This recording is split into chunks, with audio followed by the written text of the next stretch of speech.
ఆ సంస్కారంతో పెరిగిన వాళ్ళని, సుదీర్ఘంగా కూడా రాజకీయాల్లో ఉన్నోళ్ళని, ప్రజాప్రతినిధిగా ఉన్నా లేకపోయినా ఒకే రకంగా ప్రజాప్రతినిధి ఉన్నప్పుడు విరవీగేది లేదు, లేనప్పుడు కుంగిపోయేది కూడా లేదు.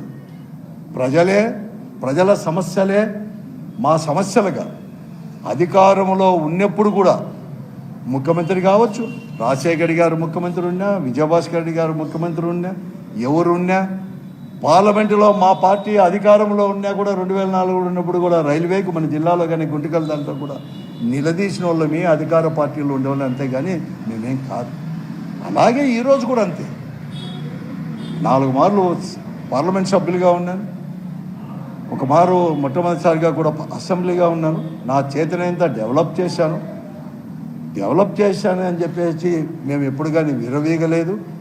ఎవరైనా కానీ అప్పుడు ప్రతిపక్ష పార్టీలు కానీ లేకపోతే ప్రతిపక్షంలో ఉండేవాళ్ళు కానీ ఏ పార్టీ అయినా, కమ్యూనిస్ట్ పార్టీలు కావచ్చు, తెలుగుదేశం కావచ్చు, భారతీయ జనతా పార్టీ కావచ్చు, పెద్దలు కావచ్చు, మేధావులు కావచ్చు, ఉద్యోగ సంఘాలు కావచ్చు, పత్రికా విలేకరులు కావచ్చు, సూచనలు బహిరంగ చేసినా, ఇంకోటి చేసినా, విమర్శించినా కూడా సద్విమర్శలుగా, ఆ విమర్శల్లో ఎంతమాత్రం యథార్థాలు ఉన్నాయి, రాజకీయంగా చేశాడా లేకపోతే నిజంగా చేశాడా, నిజం చేసేటి ఎక్కడ సర్దుబాటు చేయాలా అని చెప్పేసి ఎక్కడ కానీ నోరు తెచ్చుకోకుండా, ఎంతమంది కూడా చాలామంది అప్పుడు ఆన్సర్ చెప్పమని చేయకోకుండా సరిదిద్ది డెవలప్ చేసిన వాళ్ళని, ఈ జిల్లా బాగు చేసిన వాళ్ళని, అటు నీటి ప్రాజెక్టులు కావచ్చు, ఎవరు కావచ్చు, ఎప్పుడైనా.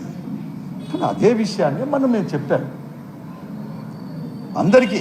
ఒక పేరు చెప్పలేదు, రాష్ట్రంలో ఉండే పరిస్థితులను చెప్పుకొని ఈడ మీవన్నీ కూడా సూపర్ 6 హామీలు అనేది కూడా అమలుపరచుకోకుండా ఇక్కడ అవినీతి ఇవన్నీ కూడా ఎక్కువైతా ఉంది. ఈ పరిస్థితుల్లో మీ శాసనసభ్యులు కానీ మీ పార్లమెంట్ సభ్యులు కూడా చాలామంది, ఎక్కువ మంది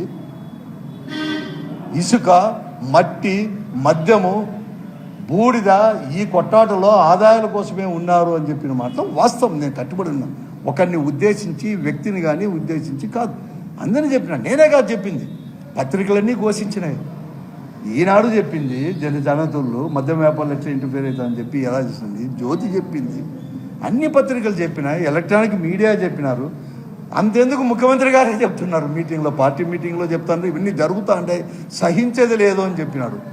అందుకోసమే ఆయనకి మళ్ళీ ఏమన్నా అతను చెప్పినాక ఏమన్నా జరుగుతుందేమో అని ముఖ్యమంత్రి అనుకుంటాడేమని ముఖ్యమంత్రి గారికి కూడా చేరవేస్తామని అంటే మేము చెప్పినామంతే. It is the voice of the people. కానీ సభ్య సమాజం తలదించుకునేటట్లు వాయి వరుస లేకోకుండా, మాకంటే కూడా వయసులో పెద్దవాడు, 5 సంవత్సరాలు 6 సంవత్సరాలు పెద్దవాడు, ఎట్లా మాట్లాడితే ఇంత కూడా సిగ్గు. మమ్మల్ని వచ్చి దాని గురించి ఏమని కామెంట్ చేశారు? అంతకంటే సిగ్గుచేట అనేది కూడా ఉందా అన్న. ఆయనే కాదు, ఆయనే కాకుండా ఎవరు మాట్లాడినా కడకు వాళ్ళ పార్టీ వాళ్ళు కూడా ఊరికే ఉన్నారు, మీరేం చేయాలని చెప్పేసి ఒక మాఫియాను తయారు చేసుకొని, ఒక అమాయకుల్ని, ఏదో వాళ్ళ పార్టీలో ఉంటే ఉండొచ్చు, అమాయకుల్ని ఒక మాఫియా చేసుకొని దాడులు, మాటల దాడులు. ఏం మాటలు వాళ్ళ మాఫియాతో? అప్పుడు ఏదో అవుతుంది. నేను 10 రోజుల కింద రైతాంగ సమస్యలు మాట్లాడితే చేతనైతే బాధ్యత ఉంది కాబట్టి, ఎందుకు తెలుగుదేశంలో ఎందుకు కాలువ శ్రీనివాసులు గారే మాట్లాడినాడు వాళ్ళ మీటింగ్లో. రైతుల యొక్క సమస్యలు ఎవరు కొనేవాళ్ళు లేరు, గిట్టుబాటు ధర కాలేదు, కొనండి, సెంటర్స్ ఓపెన్ చేసి అన్నాడు. అదే విషయం నేను చెప్తే చేయాలా కానీ బాధ్యత పెట్టుకుని చేయకోకుండా లడంగో, లఫంగో ఏం మాట్లాడు.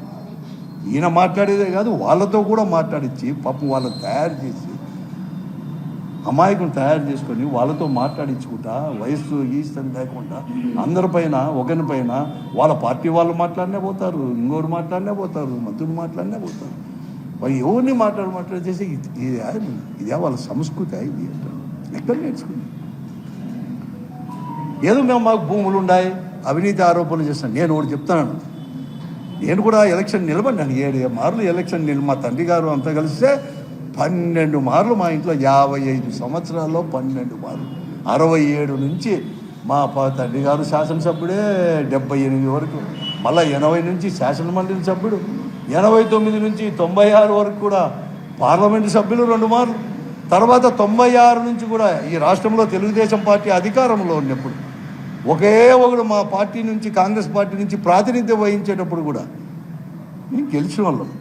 96 నుంచి 4 మార్లు పార్లమెంట్ సభ్యులుగా ఉన్నాను నేనే. ఒక మారు వచ్చి శాసనసభ్యుడిగా ఉన్నాను. ఏమైనా ఉంటే మీరే కదా అధికారంలో ఉన్నారు, కేంద్రంలో ఉన్నారు, రాష్ట్రంలో ఉన్నారు, మీరే ఉన్నారు. ఎంక్వైరీ చేయండి, నేను సహకరిస్తాను ఎంక్వైరీకి. నా పైన, నా కుటుంబం పైన. మేము ఎప్పుడు భూములు మేము వచ్చి పెద్దగా నాకు కొనలే. 78లోనో 77లోనో మా తండ్రి గారు ఆయనకు వచ్చిన ఆస్తి, మా అమ్మకు వచ్చిన ఆస్తి, జూటులో ఆస్తులు అమ్మి ఆడ కొన్నాం, భూములు కొన్నాం. నాకెంత దేశం అంతా నాకేం భూములు లేవు, ఆడ చూసిన ఇంకోటి ఎక్కడ లేదు. ఆడుండేది అన్నీ కొన్నాయి. మేము 3 అన్నదమ్ములు ఈ పొద్దు కూడా కలిసి ఒకే ఇంట్లో, మా నాయన కట్టించిన ఇంట్లో 67, 68లో కట్టించిన ఇంట్లో, అదే ఇంట్లో అక్కడే ఉన్నాం. అందరికీ తెలుసు. మీరు పిల్లప్పుడు, నేను పిల్లప్పుడు ఉండేప్పుడు కూడా ఆడే ఉన్నాం. అందరికీ తెలుసు. 56 ఏళ్ళలో 57 ఏళ్ళు అయింది ఆ ఇంట్లోనే ఉండి, అదే ఇంట్లో అదే గుణాదే అదే పునాదే. ఆ ఇంట్లోనే 100 రోజులు కూడా మీ కుటుంబ సభ్యులు కూడా పండుకొని, రాత్రి కూడా పండుకొని పోయిన వాళ్ళు. మేము అంత పోయిన వాళ్ళు. మేము కొత్త ఇల్లు ఏమి రాలే, ఆడ కొత్తగా భూములు కూడా రాలేదు.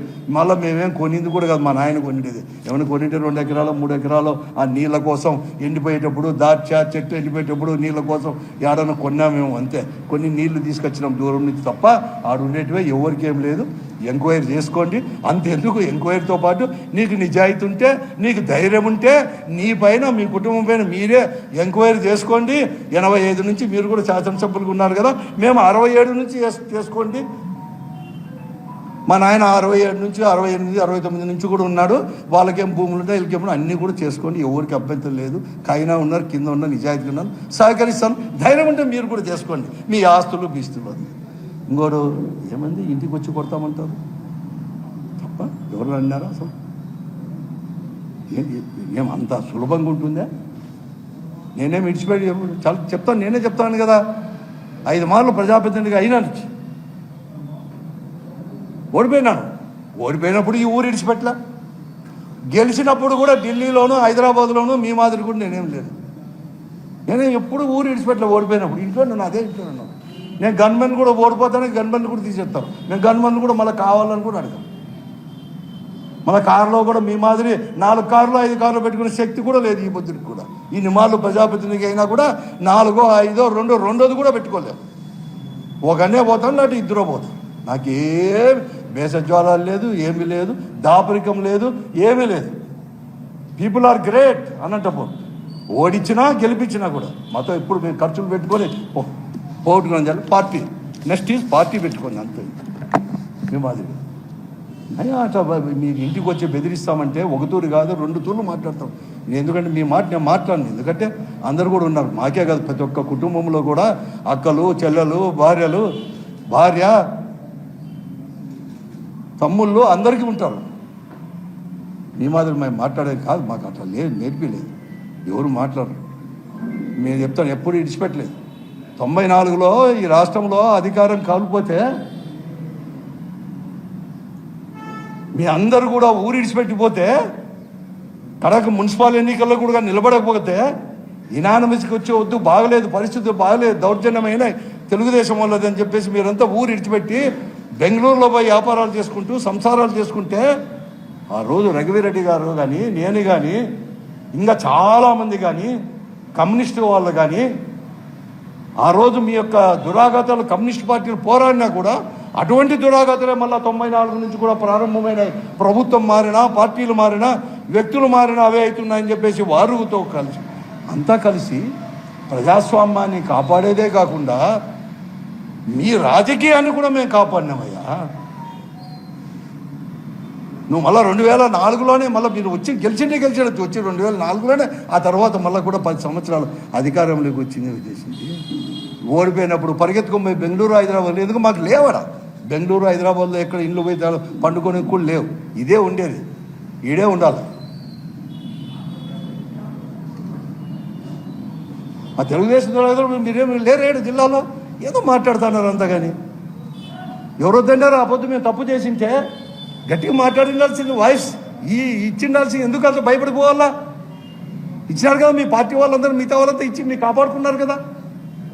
అధికారం ఉన్నప్పుడు మాత్రమే మీకు ఇవన్నీ కూడా. అందరినీ కొడతారు, అందరినీ తిడతారు, వ్యాపారాలన్నీ మాకే కావాలంటారు, జిల్లాలో అందరినీ చేస్తారు. మళ్ళా కొత్తగా ఇప్పుడు ఇంతవరకు లేదు, కానీ ఇప్పుడు మళ్ళీ కొత్తది ఇది జాడ పట్టుకుంది. మాఫియాని తయారు చేసుకుంటున్నాడు, వాళ్ళతో మాట్లాడిస్తాడు. అమాయకులు పాపం, కౌన్సిలర్లు కావచ్చు, ఇంకోరు కావచ్చు, వాళ్ళని పట్టుకొని వాళ్ళతో చేసుకుని ఏదంటే అది మాట్లాడిస్తావా? అట్లా భయపడే వాళ్ళం కాదు ప్రభాకర్ రెడ్డి గారు. ఎవరికి భయపడం, నిర్భయంగా మాట్లాడతాం ప్రజాస్వామ్య పద్ధతిలో. ఏం రాజకీయాలు ఏముంది, దానికి ఏముంది? నేను కూడా 4 మార్లు గెలిచాను. తాడిపిత్రుల్లో కూడా మాకు కూడా ఓటర్స్ ఉన్నారు, మా పార్టీకి ఉన్నారు. వస్తాం తాడిపిత్రికి కూడా. రా, నువ్వు అనంతపురంగా మేము వద్దన్నామా? ఎప్పుడు ఎవరిని కానీ వద్దన్నాం అంటే అధికారులు ఏమి రాకూడదు అని శాసించేది ఏముంది? సరే, ప్రభుత్వం అనేది కూడా నేను చెప్తా ఉన్నాను మళ్ళీ కూడా, ఎందుకంటే మీరు అడుగుతానని చెప్తున్నాను. పోలీసు వాళ్ళకు కూడా నేను, పోలీస్ డిపార్ట్మెంట్ కూడా చెప్తాను, ఐపీఎస్ ఐఏఎస్ ఆఫీసర్లకు అందరికి కూడా. ఏం మీరు లేరా? ప్రభుత్వం అనేది లేదా? అటువంటిది లేకపోతే మళ్ళీ మీరు ఎట్లా అధికారంలోకి వచ్చినారు? అదే పరిస్థితి ఉంటే ఎందుకు భయపడతాము? తాడిపిత్రుకు పోతాము, తాడిపిత్రుల్లో కూడా మళ్ళీ కూడా మీటింగులకు పెడతాను. ఒక జిల్లా అధ్యక్షునిగా, పార్టీ అధ్యక్షునిగా, పార్టీగా కూడా పెడతాను. ఏమవుతాం వస్తారు రాని, ఏం జరిగినా కూడా దాంట్లో ఎప్పుడు భయపడం. ఈ పశుబలమో జంతు బలమో, పశువుల కంటే జంతువుల కంటే కూడా వర్స్ట్గా బిహేవ్ చేస్తే ఎవరు ఓర్చుకునే వాళ్ళు లేరు, ఎవరు సహించే వాళ్ళు కూడా లేరు, ఎవరేం లేరు. నాకు పోతే ఉంటుంది, ప్రాణాలు పోతే పోతాయి, లేకుంటే లే, అంతేగాని ఇటువంటి వాళ్ళకి తావివ్వము. నీ మాఫియాకు కూడా తావివ్వము జిల్లాలో. నేను ఒకనే కాదు, నేనేదో పోటుమోగని చెప్పడం లేదు, మా పార్టీ అంతా కూడా చెప్తున్నాను. అందరూ కలిసి ఆడే కాదు, ఆ నియోజకవర్గమే కాదు, ఏ నియోజకవర్గంలో అయినా కూడా అధికారం ఉన్నప్పుడు ఏ పార్టీ అయినా అధికారంలో ఉండిపోయి అటువంటి బిహేవ్ చేసిన వాళ్ళు ఈ పొద్దు ఏమైందో కూడా అందరికీ తెలుసు, చరిత్ర తెలుసుకోవాలా.